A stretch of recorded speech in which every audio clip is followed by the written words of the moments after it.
What? What? What the hell is this? Harumph. I didn't get a harumph out of that guy. Give the governor harumph. Harumph? You watch your ass. I see you shiver with anticipation. Let the show begin. Hey everybody, this is David Heretic coming at you with another edition of Reactions, Reviews, and Rants. And tonight, okay, making their debut on the channel tonight, we have the Stone Roses. Yes, indeed. How about that?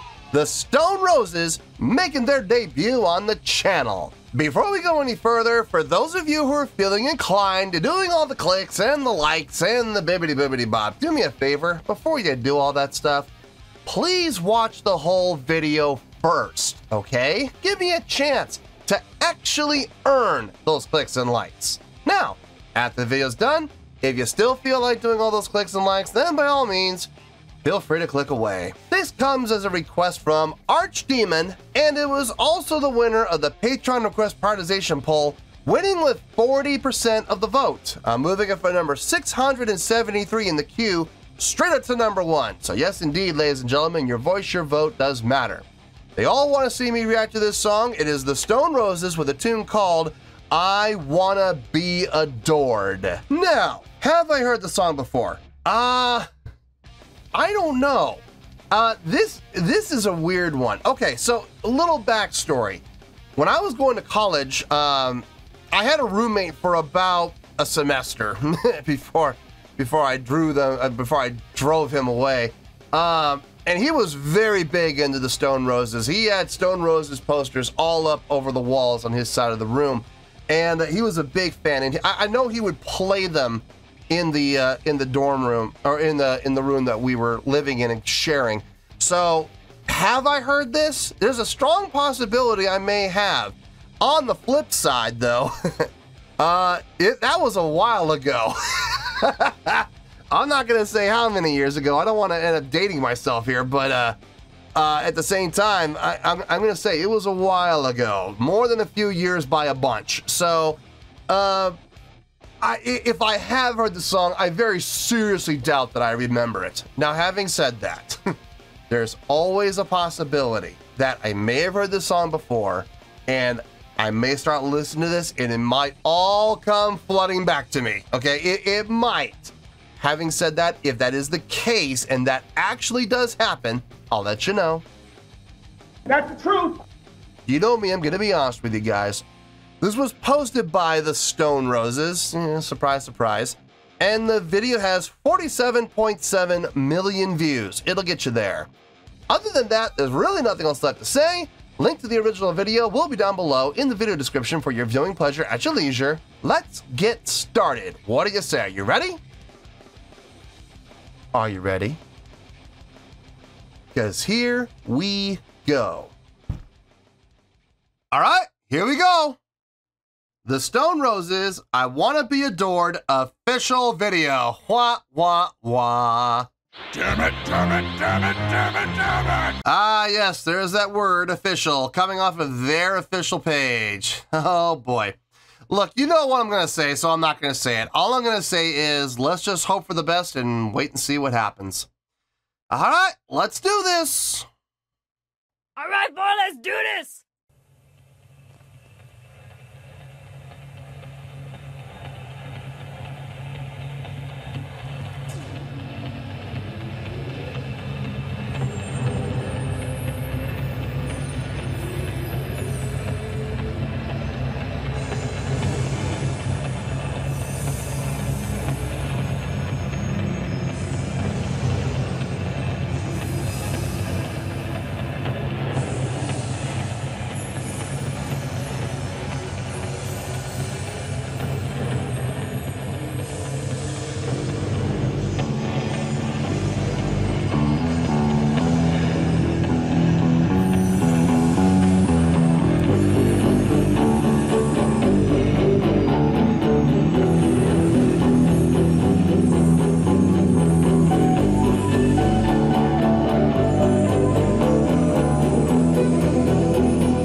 long intro.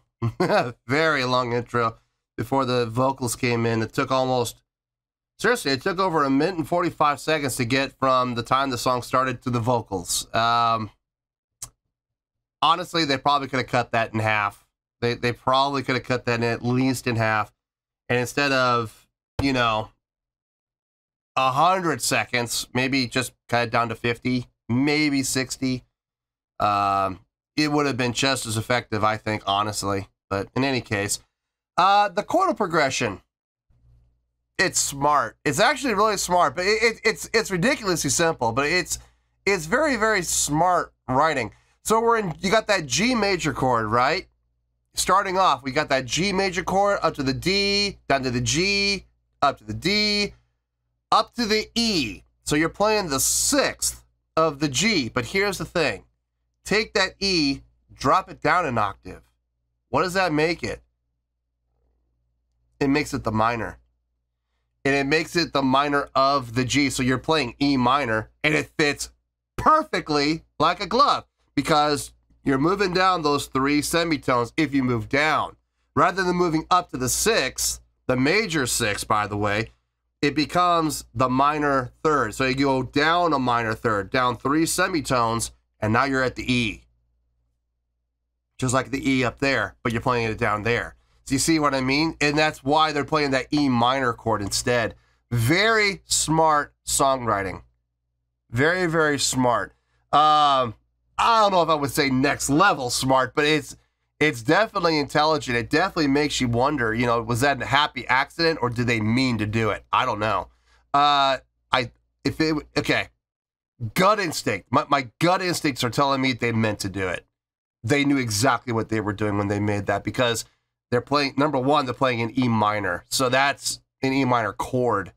So that tells me they know what they're doing. They know exactly what they're doing. That's what my gut's telling me anyway. I could be wrong. Maybe it was a happy little accident. It's very possible, but I don't buy it. I think they meant to do that. So sounds good. Let's keep going. Let's see how this goes.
something was grabbing my attention. I was trying to figure out what it was. I figured out what it was now. It was the bass playing on the E, you know, playing from the G to the D to the G to the D, and then they would go down to the E, right? And they would stay on the E for a couple measures. The bass player on that E was playing the root E and the octave E, root E, octave E, and when we would go to the octave E, he would play the F sharp.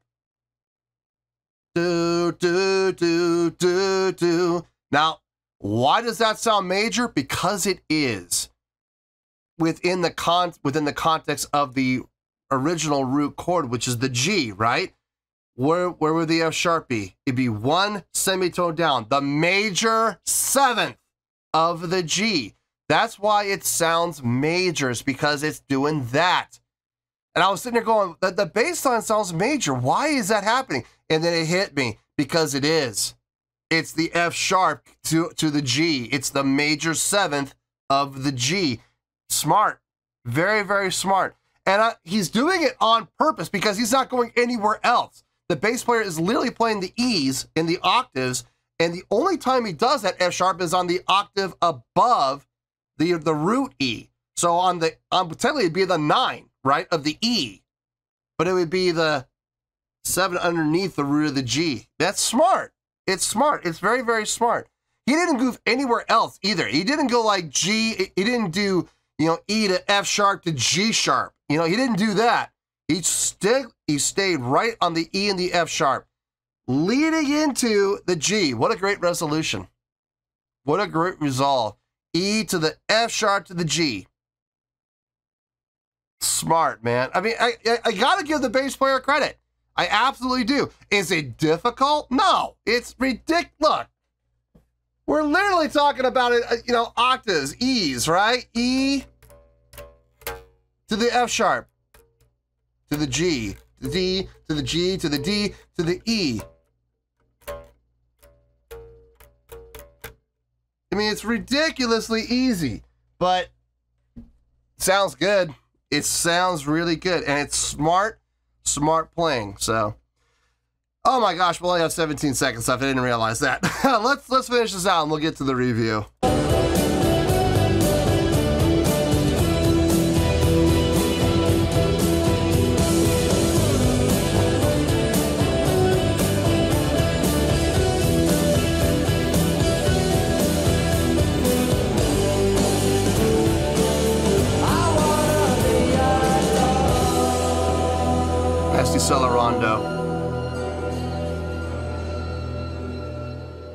Nice Decelerando there.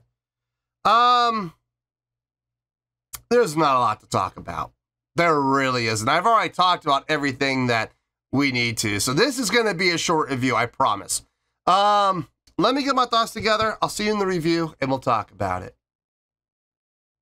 Well, there you go, folks. That was the Stone Roses with I Wanna Be Adored. This was a request from Archdemon, and it was also the winner of the Patreon request prioritization poll, winning with 40% of the vote, moving it from number 673 in the queue straight up to number 1. So yes, indeed, ladies and gentlemen, your voice, your vote does matter.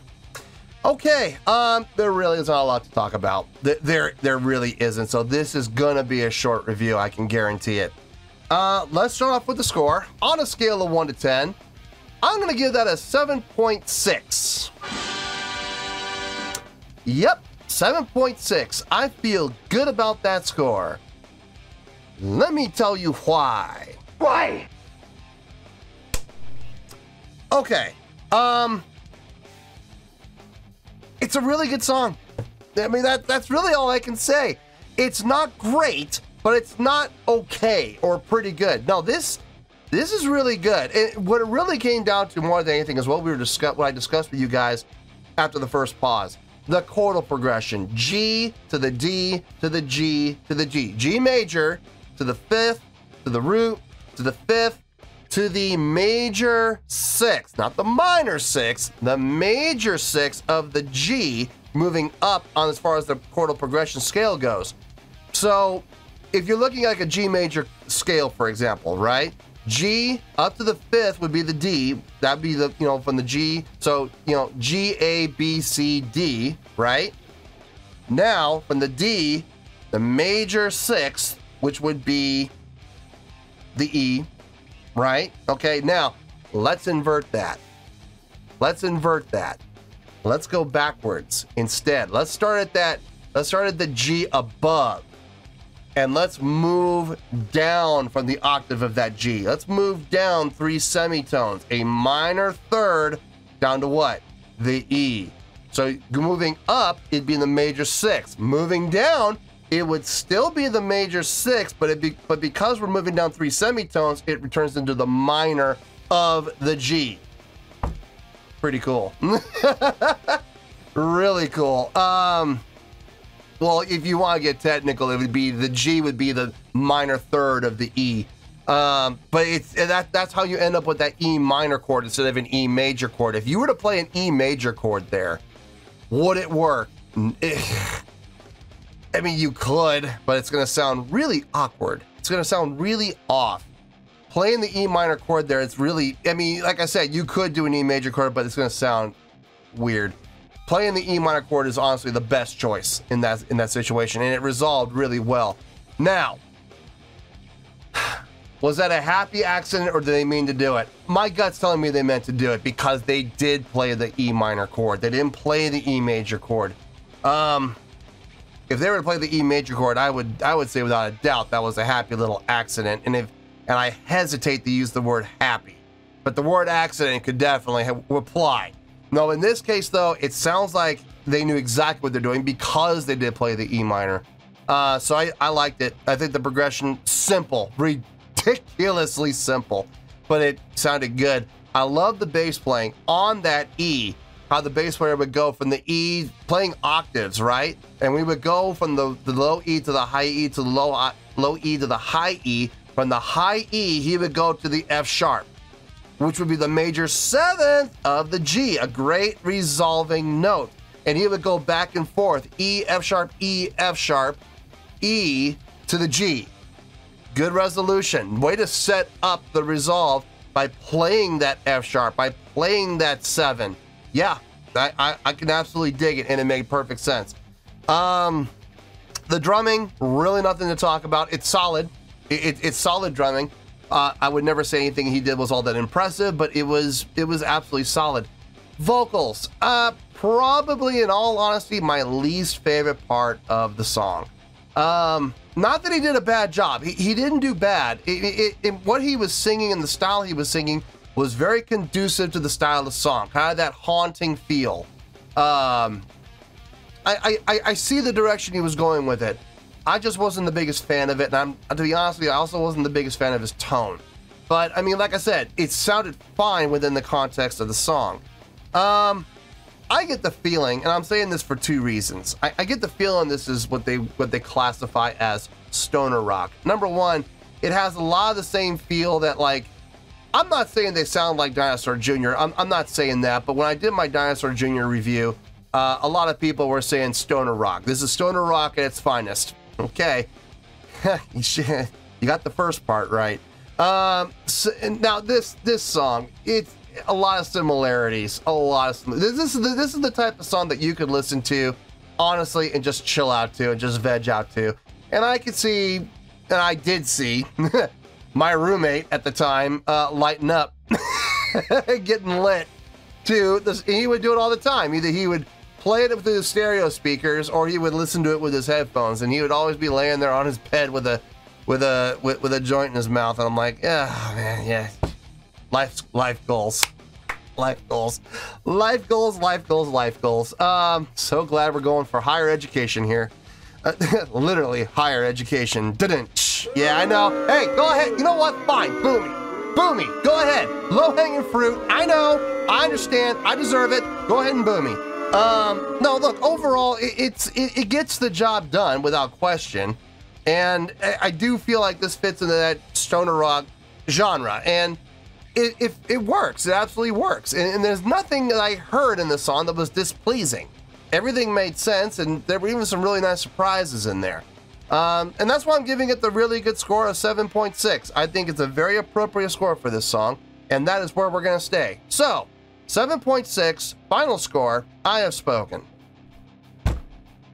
Well, that's going to do it for this edition of Reactions, Reviews, and Rants. Hope you all enjoyed the show. Hopefully I was able to entertain you. If I was able to put a smile on your face and brighten your day, I did my job, and I'm so glad I could do it. If you guys feel like joining the fan base, go ahead and click on that button down there. If you guys want to like the video, go ahead and like the video. If you guys want to ring the bell, go ahead and ring the bell. It honestly doesn't make any difference at all to me, but if you guys feel like doing these things, well then by all means feel free to do so. Well, that's going to do it for tonight, folks. Thank you very much for watching, and as always, this is David Heretic signing off, reminding you to stay fabulous and support each other. Later. Peace.